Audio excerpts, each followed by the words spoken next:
Hello and welcome to the News9 Plus show on the world's first news and current affairs OTT platform, News9 Plus. India has hostile neighbors on two fronts, Pakistan to the west and China to the north. Now there's this worrying possibility of a third front opening up in the east, in Bangladesh. Sheikh Hasina, a longtime friend of India and Prime Minister of Bangladesh for 15 long years, has stepped down. She's in New Delhi, in fact, at this very moment. There's no one in charge in Dhaka. There's an interim government in place. But what we know is that the Islamists, led by the Jamaat-e-Islami and the Bangladesh National Party, could return to power. And they're no friends of India. And this is why New Delhi is worried. There are 5 major reasons why India should worry. Number 1, refugees. India went to war with Pakistan in 1971 because a genocide in what was then East Pakistan saw over 7 million refugees cross over into India's northeast. There's a danger of a fresh influx of refugees across India's border. Reason number 2, China and Pakistan. They have a collusive relationship, which means that these two countries now get a base to operate against India, possibly in Bangladesh under the BNP. Number 3, illegal arms. In 2004, 10 truckloads of arms and ammunition were seized in Chittagong. This shipment was meant for Indian separatist groups like the ULFA or ULFA. There's a danger that such arms shipments could resume if a power inimical to India were controlling Bangladesh. Reason number 4, basis for Indian separatists. Erstwhile East Pakistan was used by the ISI to destabilize India's northeast. That's one of the reasons that helped India, that pushed India to create Bangladesh in 1971. This worrying trend continued under the BNP prior to Sheikh Hasina's return to power in 2009. And reason number 5, Islamic fundamentalism.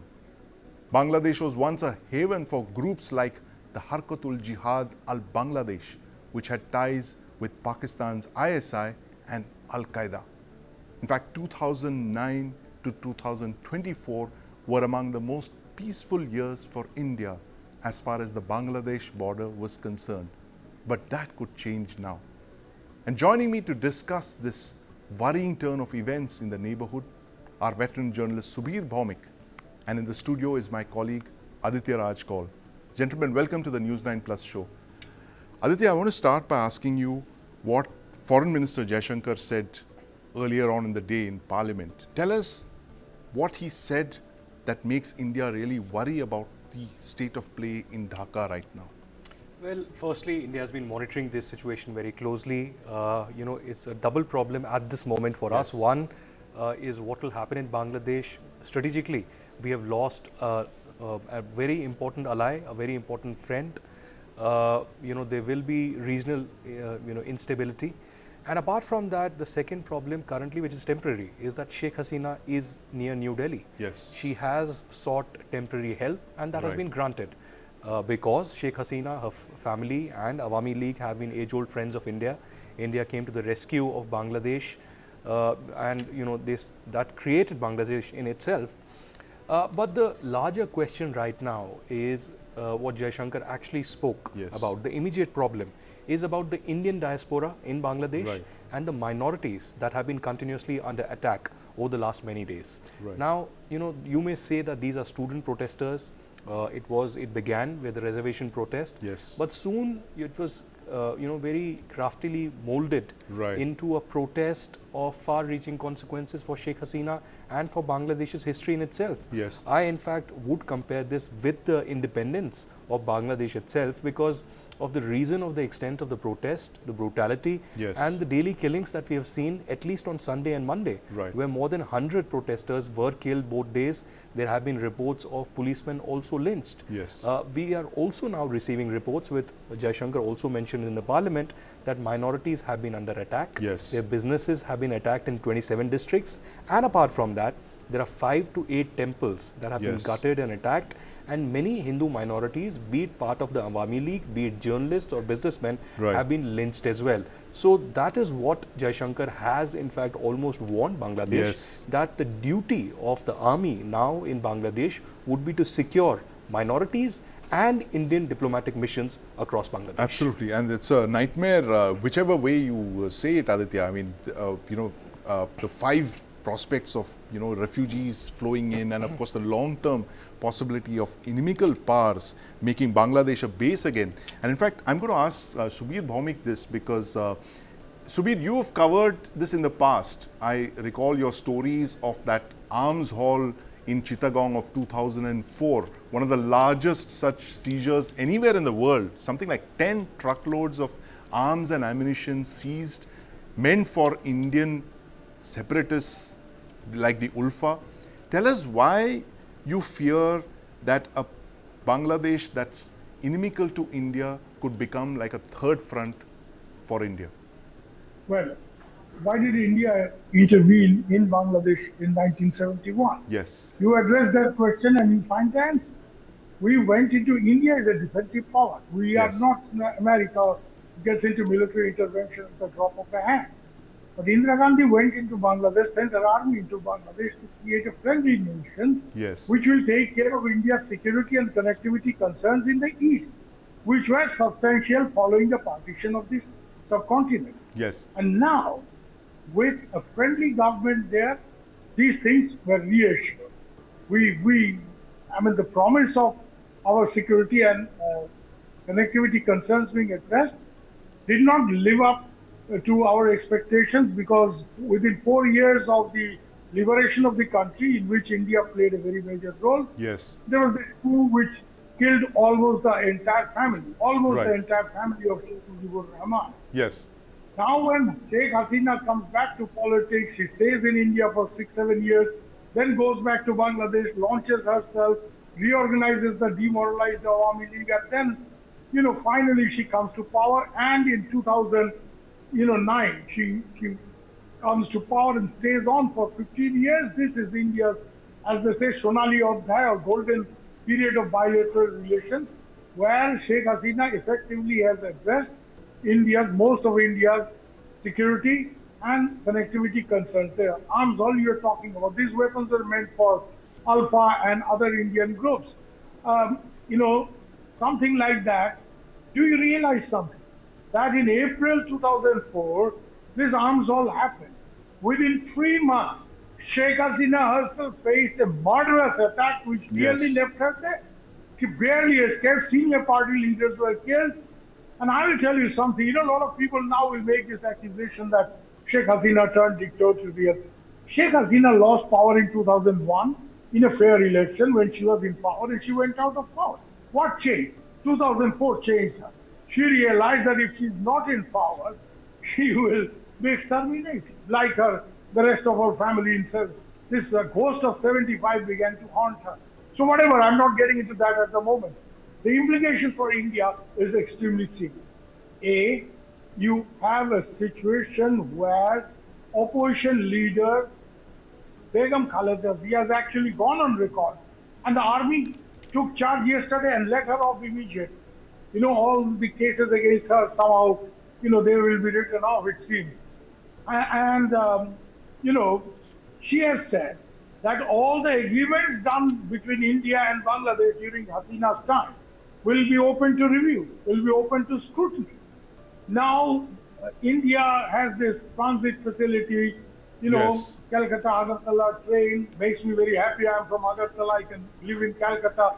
I can take a train to my hometown Right. and not take an expensive flight. But the point here is very simple, is that all these connectivity projects in which India has been heavily invested, somehow there is a question mark coming up now. Apart from the fact, I don't see a successor government coming and straight away scrapping this agreement. But a government which is less than friendly to India Yes. can make implementation very difficult. Now, this is, in my opinion, worry number one. You have a Yes. list of worries. This is mine. That all these agreements that we have done with Bangladesh, how will we get to implement this if this tenor, the flavor of this entire agitation was very strongly anti-Indian. There were Yes, slogans like "Bharat Jader Mama Badi Bangla Chhado Taratari." जिसका मामा का घर India है वो जल्दी India छोड़ के चलेगा बांग्लादेश छोड़ के चलेगा right. So this was the flavor of the movement. Why? Because they were against Hasina and they saw India as the Lord Protector of Sheikh Hasina. Absolutely. Now Yes. Any dispensation which comes to power in Bangladesh post Hasina is at least likely to not project itself as very strongly pro-Indian. They can't do it actually. Yes. And we actually have elements in the government who will be less than friendly to India in any case. So we will Which is have our great worry number one. difficulty. Absolutely. No, and Worry number one, that you cannot implement. Yes. You may have signed the agreement. But what is in the agreement? It's a piece of paper. Unless you have the will to implement it. If you are not able to implement this, and that's my real worry. right. That the bureaucracy takes cues from political leadership. The political leadership says, Right. Yeah, I think Subir, you've put that down so succinctly. The fact that this is actually worry number 6 that you added to my list, but that could well be the worry number 1 in the next couple of days. The fact that you have a regime that is not friendly towards India because of the kind of anti-India protests that we have seen in the last couple of days. It will be unfashionable for any political party or government to be pro-India, and therefore. Yes. Unfashionable, dangerous. Dangerous even, yes. It would be dangerous for them to, be seen as pro-India, and therefore the future of our agreements that we signed over the last 5 or 10 years with Sheikh Hasina is in jeopardy. But, Aditya, this brings us to this question of democracy in neighboring countries. Would you rather prefer a despot in a neighborhood that's good for India, that does not allow the country to be used as a haven for all kinds of separatists and gun runners and drug traffickers? Or would you want a democrat who allows all of these things, who listens to the will of the people and allows all of these forces to flourish, as was the case before 2009? Well, the answer is very simple, that India would have preferred a secular and a democratic dictator. Yes. So that's what happened. But, we have to sometimes choose among the worst. Yes. And that was a strategic, calculated call that India took. But one thing I'm glad about, India has been a long friend of Sheikh Hasina and the Bangladeshi people and, of course, Awami League because of history. But India has taken a strategic call now not to give a political asylum to Sheikh Hasina. Now, I'm not saying that Sheikh Hasina reached out to India, Yes. But India could have offered. India could have said that you can stay here, but there was a request that came in short notice. That's what Jaishankar told in the parliament. Yes. And that was immediately allowed. And NSA Ajit Doval himself went to and met her at the Hindon Air Base. At the Indian Air Base. Now she is at the guest house of the Indian Air Force at the Hindon Air Base. But when we talk about challenges, when we talk about what will happen in future, it's a given that the government that comes to power, which will be perhaps a coalition of the BNP and the Jamaat, will be against India. The kind of anti-India sentiment is very much visible when ambulances gifted by India have been attacked. Yes. You also have very vehement, words coming out of protesters saying that, we are not friends with the Indian government. The Indian government was hand-holding Sheikh Hasina, but we are friends with the people of India and we'll try to continue to remain so. But the bigger challenge, the bigger threat for India are twofold. One is the influence of China in Bangladesh. What will China do? How will it create inroads and involve Pakistan in that entire process? Absolutely. And connected to this is the second part, which is increased Islamist radicalization. We will have perhaps launch pads of terrorists, like terror the groups and Houthi, separatists, which operated freely before 2009. Actually, so over the last 15 years or so, we had a relative calm at the border. But one thing that immediately India did is to activate the border guard. They are very much vigilant. They have been reinforced, completely in the area. So, but this area will remain a massive challenge. I am pretty sure that the top generals in Rawalpindi will be having a laugh right now. They'll be enjoying this moment. Will this be a temporary enjoyment? The world will see. It would be in the interest of Bangladesh to be with India, to have and maintain strategic ties. But only time will tell whether they will also swing the China way or there is a third party involved in this entire process, and that is America. Right. So what will America do? How will America try to Yes. rebalance their ties with the new Bangladesh government? We'll know in the next few months. Absolutely, and that's something that we'll be looking at with great concern, great alarm, also depending on which way the government in Dhaka moves. But Subir, the point that you made about 2009 to 24 being the golden age of Indo-Bangladesh ties. Golden age for us, of course, given the fact that, you know, all the separatists, there were crackdowns on the separatists, and Sheikh Hasina being a victim of separatist violence, Islamist violence herself, cracked down on them with great brutality. But what is the future of Bangladesh now as you see it? Do you see the military, the Bangladesh army that's played a very, very significant role over the last 48 hours? They first said they're not going to fire on the protesters, which effectively meant there was no holding them back. And then yesterday, they oversaw Sheikh Hasina's safe passage out of Bangladesh. What is the role of the Bangladesh army going to be in the next days, and how closely will you be watching them? Well, the Bangladesh army, in my opinion, will try to distance itself from direct politics, which they have done in the past. Previously, we have had two military generals ruling Bangladesh, and both set up their own political party. Yes. I can't see a professional like Waqaruzzaman doing the same thing. He will be a soldier. He will actually give the country the impression that the army has come into play because of a special situation, and the army will try to deliver. The army will try to, oversee the interim process, and then perhaps hold free and fair elections, and let it at that and remain a professional force. Because the Bangladesh army over a period of time has emerged from the dark days of 70s and 80s when Yes. they tried to meddle in politics. There were mutinies, counter mutinies. There were problems within the army itself. General Zia was killed by his own soldiers. Yes. Bangladesh army, with a lot of exposure to UN peacekeeping and stuff like that, they've emerged from those days. Right. They're a much more professional force at the moment.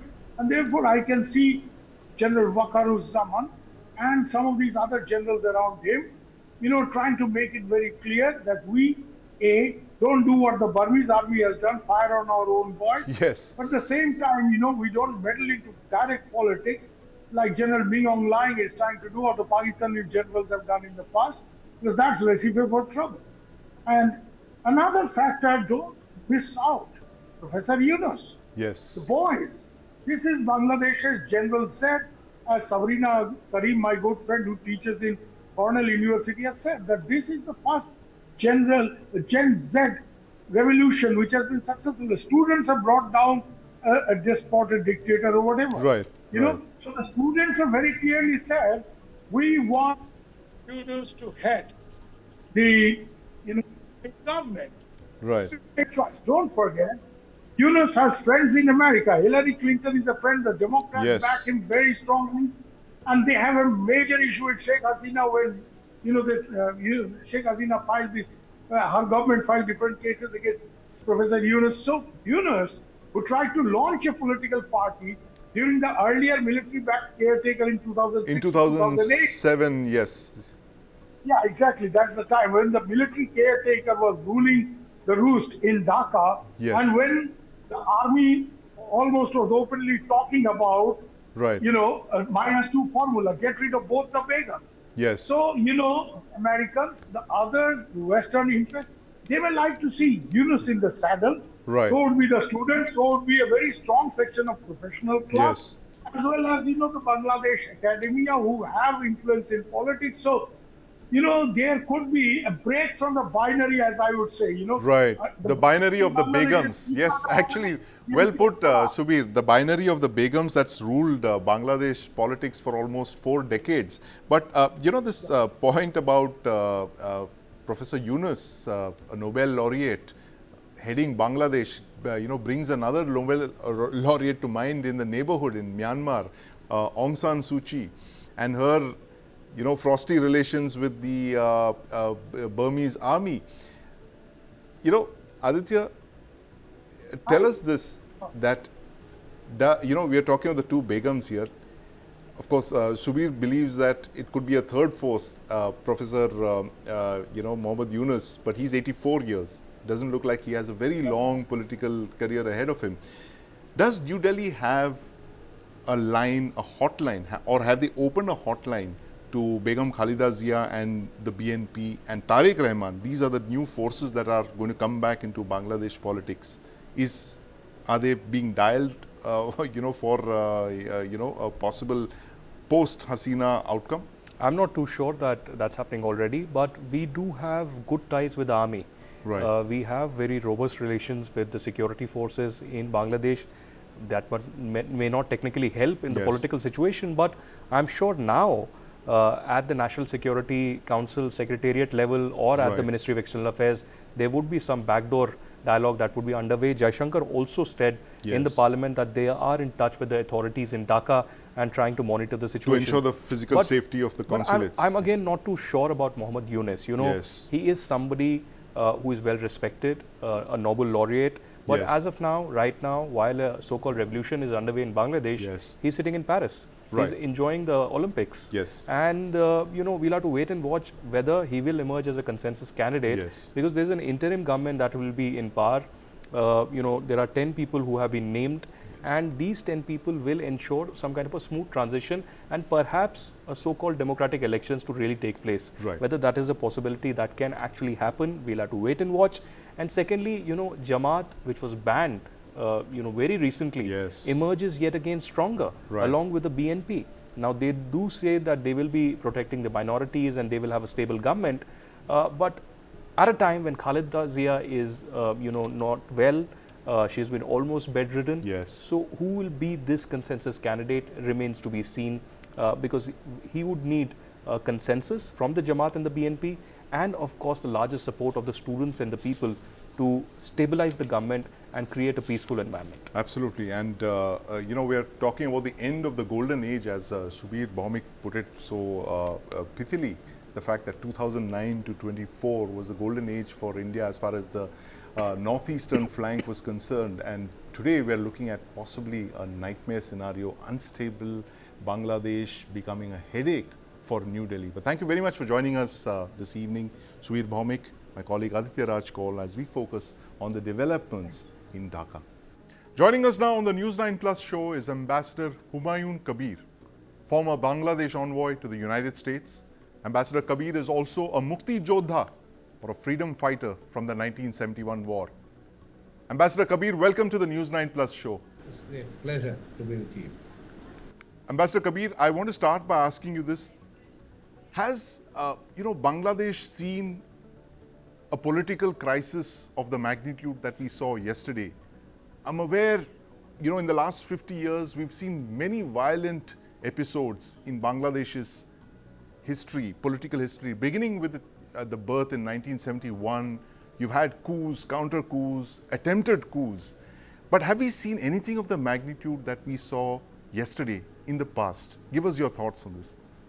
Okay, thank you very much. Well, it's a good question. I can tell you that I have seen, I would say, uprisings even before Bangladesh was born. 1968-69, we also had a big uprising, popular uprising, that dislodged the then president of Pakistan, General Ayub Khan. Then we saw 1971 Liberation War, and as you have rightly mentioned, the subsequent uprisings. But in my lifetime, I have not seen anything like that. I should say that this was one movement which was completely led by the students. Students from villages, from primary to secondary to high school to university to colleges, everyone joined, and then they were joined by their parents and the community. And interestingly, the political parties actually had to chase the leaders or student leaders to catch up with them. So this is one unique movement, I should say, in terms of its scope, intensity. I have never seen that. And every town, every village, every segment of population got integrated into this. So, and that's why you can see the political parties, I should say, that political parties in Bangladesh like BNP, Zamaat, and others, they have been struggling for last 15 years. They have tried several times to mount, I would say, mount resistance against the earlier government of Sheikh Hasina, but every time they failed. But this time, it was the student community. They actually took the leadership and they just did the miracle. It's an interesting perspective that you've given us, Ambassador Kabir. You know, there is a school of thought that says that a lot of these protests were foreign funded. There were foreign powers behind this. There was a foreign hand. Western powers were involved. Powers in Asia were involved in all of these protests. But you seem to suggest something completely different. Is this a conspiracy theory, or do you believe that these protests were entirely spontaneous, as you just said? Spontaneous, homegrown, absolutely led by the youth. And I can tell you where I'm right now, I'm speaking from my office, which is in the diplomatic zone. I have, because of my earlier background, I have good contacts with my diplomatic friends. The students had no connection at all. I can guarantee you.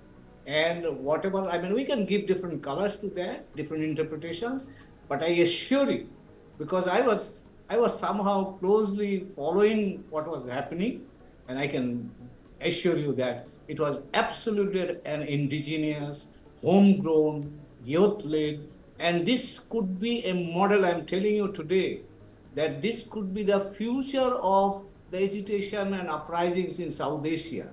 And yesterday I said, I don't know, I don't recall if I said it in your television or other television, that Gokhale, the great Indian leader, he said that what Bengal thinks tomorrow, the whole of India thinks, what Bengal thinks today, the whole of India thinks tomorrow.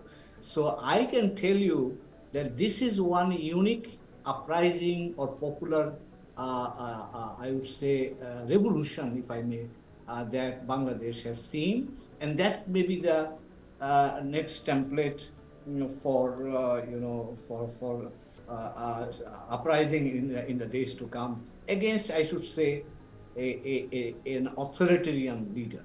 Absolutely. So, Ambassador Kabir, how did Sheikh Hasina misread the ground situation? What happened? I mean, the view from New Delhi is that she was a democratic autocrat for the last 15 years. Good for New Delhi, of course, for what she's done in terms of allaying our fears of Bangladesh becoming a hotbed for insurgents and militant groups and foreign powers in the northeast.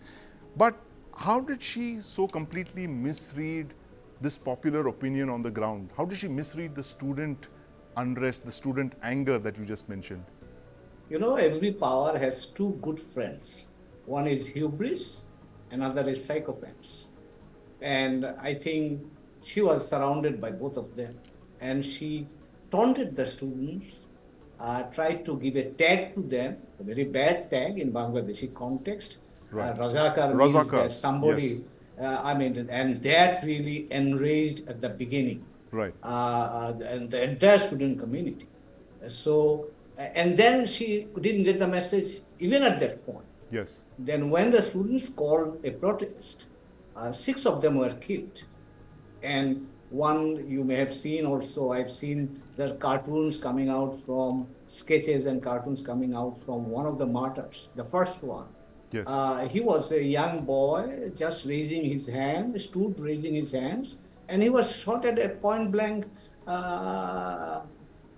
firing, and he died. And on that day, 6 students died in different universities of the country, and that enraged the students. And then again, they deployed the Chhatra Leaguers. I mean, these were like the vigilantes of Awami League. Yes. And that enraged, another round really created a huge reaction among the entire student community. Yes. And then I think the situation started to snowball and got out of her hand. Absolutely. And I think even after that, she thought that, well, I have suppressed agitations by major political parties during the last 15 years, and the students what they can do. But Right. unfortunately, this time it didn't work. It didn't work, indeed. And hubris, as you mentioned so correctly, is something that leaders lose sight of. I mean, it causes them to lose sight of the situation on the ground. But Ambassador Kabir, India's Foreign Minister Dr. Jaishankar just addressed the Parliament a few hours ago, earlier in the day in fact, where he mentioned that we are deeply concerned about the attacks on minorities in Bangladesh, where their properties have been attacked, several members of the minority community have been targeted, killed even. In 1971, something very similar happened. Of course, it was the Pakistani military junta that did all of this killing and expelled a number of refugees into India, 7 million at that time. What is being done now by the Bangladesh army to ensure the protection of the minorities of Bangladesh? Well, thank you again. It is not only that my good friend, Indian Foreign Minister Jaishankar is concerned, but I can also tell you that we are concerned likewise. And for the last, since yesterday, I should say, the student leaders have repeatedly been calling that nobody should go and create this kind of problem. But one must also understand the kind of anger, and many of the, I'm not justified, by the way, I should mention, but in many cases, the leaders of Awami League happen to be from the minority communities. Right. And they are, they fell victim to some kind of attacks, for example. But having said that, I must also tell you that the military has put out on websites all the list of their officers in charge, Yes. with their telephone numbers. Yes. In all, throughout all the districts, all the upazilas in Bangladesh, anybody who feels threatened, they can call this number and the assistance will come. And in addition to that, the student leaders have formed the volunteers group in different schools, colleges, different localities to protect the minority properties, minority lives and other stuff. And you will be surprised to know the madrasa students these are all on Facebook. Madrasa students in certain areas are protecting the the churches and mandis and other stuff, and Right. also the minority properties. So we are not only concerned, and we believe that this is against the grain of our social values or ethos, because Bangladeshis, we live in peace. We are liberal people, and Yes. we have been maintaining the communal harmony. And I can assure you that you mentioned about Pakistan time. Yes. But I also, remind you that the context is very different. And Yes. here, nobody is against the minorities. Everybody is trying to protect the minorities. Right. But there are instances where these things have happened. And as I say, they happen because of their connection. But even regardless of that, people are saying that we cannot harm them. Everybody should be protected. And these calls are coming from even the BNP leaders have called for calm and protection of the interest of the minorities communities. The government is calling that. Army has called that. All the young student leaders are calling that. Different social leaders are calling that. Even the religious Muslim leaders are also calling that they should be protected. You go out and protect Right. their So lives. it's unprecedented. I mean, I don't recall of a similar, situation where an army has actually shared numbers of officers on the ground, young captains, majors, and colonels for assistance. And I'm only hopeful that it's put to good use and the army, stabilizes the situation. Which brings me to my next question, Ambassador Kabir, on the role of the Bangladesh army. In the past, over the last 50 years or so, the Bangladesh military has captured power. It has ruled. First you had General Ziaur Rahman and then General H.M. Ershad. Do you see the Bangladesh army taking over power, or do you see it as being a guarantor of the democratic process in Bangladesh, as we saw yesterday? Give us your take on this. Okay, thank you. Thank you.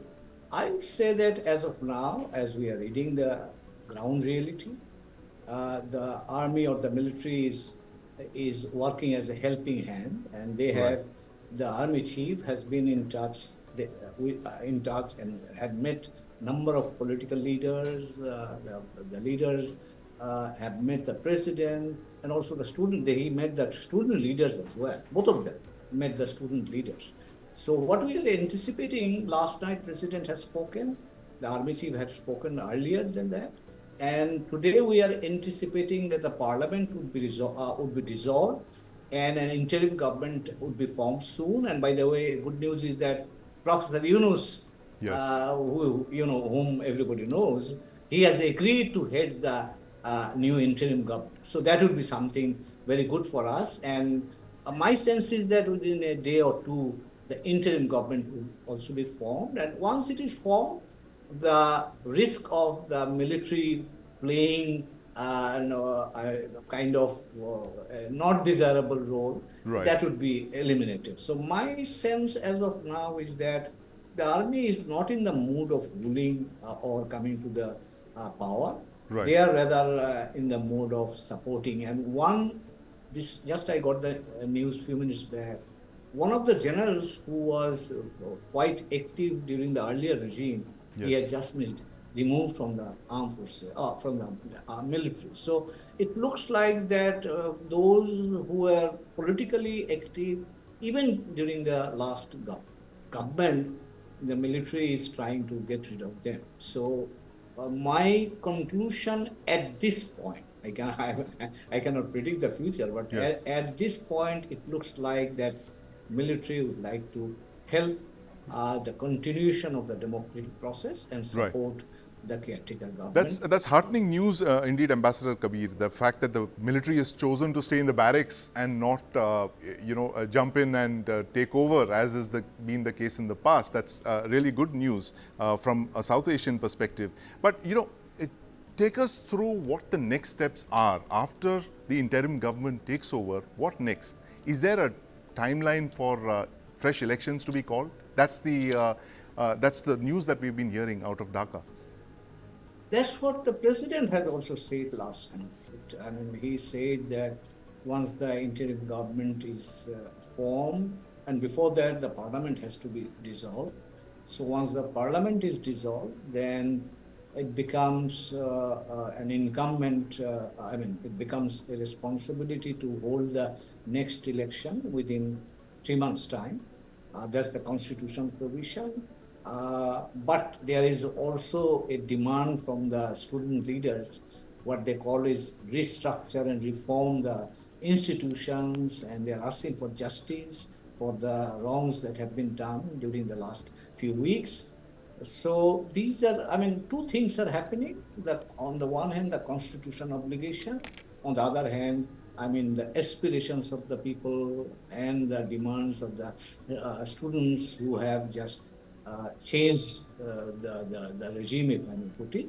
So we have to make a blend between these two, because there is a strong feeling in Bangladesh that we cannot move forward with the template that we had so far in terms of political management during the last 52 years. So we need to have a different kind of template where people could be could participate more actively in the policy-making process, where justice could be properly dispensed, and the young people could be integrated more into the body politics and so on. A new template. And before I go, Ambassador Kabir, my last question to you is, do you foresee a return to power at some point, or return to active politics by Sheikh Hasina? Do you see her coming back to Bangladesh and assuming leadership of the Aam Aadmi League?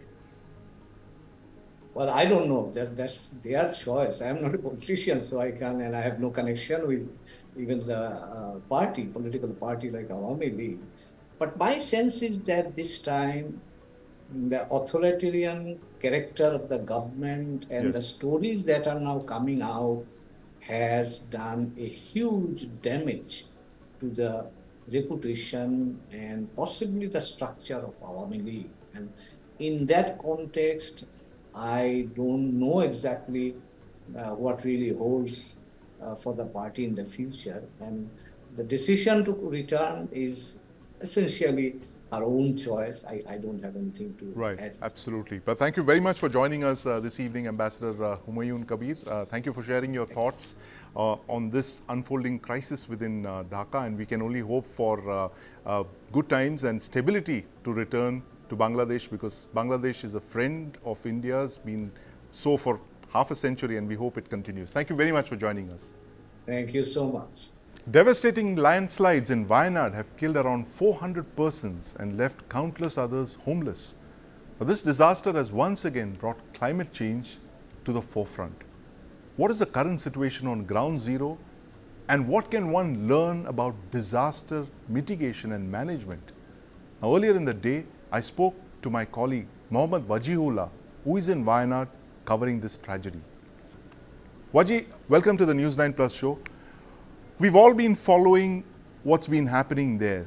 So, what are the next big challenges in Wayanad in the days ahead? Well, Wayanad was yet to recover from the Puttumala landslide that happened in 2019, and now this Wayanad landslide this year has been more disastrous than what it witnessed in 2019. We've seen close to 360 people who have lost their life in this landslide and close to 2,000 people who have been misplaced. So the challenges for Wayanad is going to be mounting in the coming days. From what we know, the first big challenge will be the humanitarian challenges to rehabilitate close to 2,500 people who have been misplaced in this thing. In this entire landslide.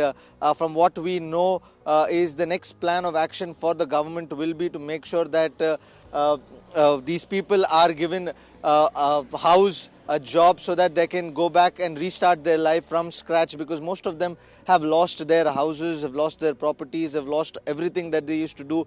Most of them have lost family members. So the mental trauma also is something that has to be taken care of. So that is one big challenge that the state government has with regards to the people of Wayanad. But what is the other big challenge is the ecological challenge that they will have to face. They will have to do an entire mapping of the hills in this entire region, make sure that wherever afforestation has happened, they'll have to go check the soil of that particular region, because one of the biggest reasons for this landslide was afforestation and the quarries that were open up in these hills. Close to 1,400 quarries are there in the Western Ghats of Kerala, is what we've been told, and these are in the landslide prone areas. So that has to be checked all over again. They'll have to make sure that the rampant construction for tourism that is happening has to be checked and regulated, because these are the two most important things, the ecological factor and the human factor that has to be checked, so that things like this do not occur again. And there is a possibility of them occurring again, because we continue to see afforestation happening, and the places where we went to yesterday also and day before yesterday or there in the last few days have all been areas where you can see afforestation happening rampantly. You can see forest on the upper hills of upper part of the hill, but on the lower part of the hill you can see that there is no bordering between the forest and the plantations that are there, and that you can see rampantly in the city, in the entire hilly regions of Wayanad. So these two, ecological and the human challenges, are the biggest challenges that the state government is going to face in the coming days. How many persons are displaced, and how will the survivors, the hundreds of people, the villagers, how will they be resettled? This is going to be one of the biggest challenges too, because 2,500 people are right now present in the 16 camps that have been set up by the state government. Now these 2,500 people have to be rehabilitated. They'll have to be given a new house, given a new place, a new job. They are going through a lot of trauma also as of now. So their mental health also has to be checked. So all these things are very important as of now for the government. And so far 360 people have also lost their lives. Yesterday the government was able to find a plot of land in Puttumala where they could bury close to 40 people. Like that they'll have to still find out places for burial for the people who've lost their life. And they now have to do a mapping of they'll have to do an entire entire recheck of the people who live in these hilly regions, because in this particular tragedy, the things that the government failed or they did not have an idea about was the laborers and the workers that were working in these plantations. We still do not have a concrete idea of the number of people that worked in these plantations, and that is very important to get to know the loss of lives that have happened in this Wayanad landslide. So these are one of the biggest challenges. Close to 2,500 people that have to be rehabilitated, given new places. There are so many people who still don't want to go back to Churumalla because they fear that what happened in Puttumalla and Churumalla will happen again in the coming days. So all these things have to be checked, and these people who've lost their families, who've lost their life, they'll have to be rehabilitated in the coming days. And finally, what are the lessons from Wayanad for other landslide prone areas of India? There are a lot of lessons that we need to learn from this Wayanad tragedy, but the sad part is we just don't learn. We only react and not act beforehand itself. So one of the few things that is important for the government to now look into is that according to a report by ISRO itself, it clearly states that in the 17 states that have hilly regions, out of that 147 districts are land prone zones, and they are going to be affected very badly in the coming days. Even a small state like Mizoram has close to 12,000 landslides a day. Kerala, on the other hand, has 14 districts which are vulnerable for landslides, and 13 of them are in the top 50, in the list of top 50 districts. So you can clearly get an idea about the vulnerability of landslides in these particular areas.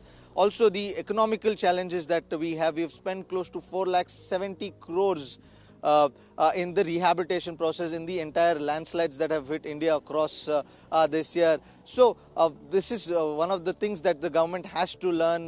They'll have to map the entire hilly regions of the country all over again. All the places where afforestation is happening, where huge hydro power projects are being built, has to be assessed all over again. They'll have to make sure that the damages, these quarries and the construction, rampant construction that is taking place in the hilly regions have to be checked all over again. They'll have to do a mapping of the tourist area also, because most of the tourist area is where we're seeing landslide, be it the Uttarakhand landslide or the Wayanad. So Wayanad itself is a tourist destination, and the landslide over here will also impact tourists. But in the name of tourism, there's a lot of rampant construction that we see in this area, unchecked. So all that now has to be done and regulated by the government.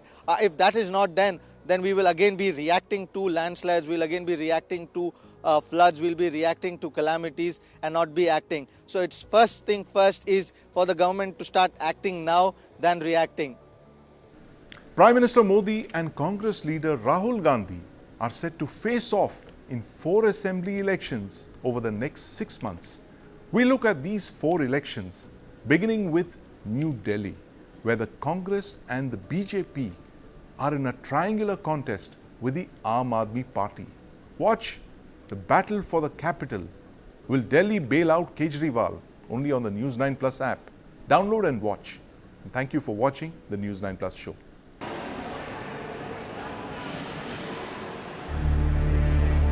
28 पार्टियों ने मिलकर गठबंधन बनाया, उसका नाम रखा India.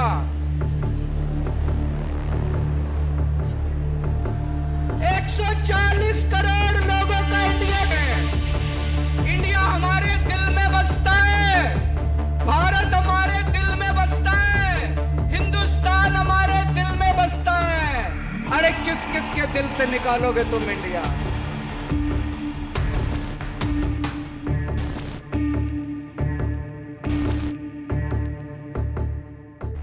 Bharat माता की, भारत माता की। BJP fell short of a majority in 2024 and Prime Minister Modi now leads a coalition government.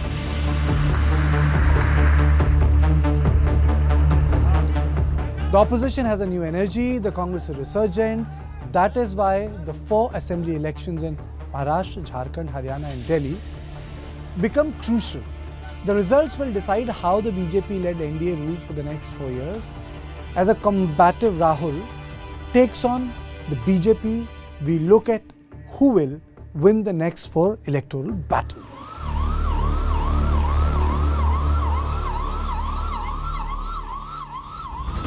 You have a state where sitting chief minister who's not resigned from his post and cannot be forced by the courts to resign, he is sitting inside the jail.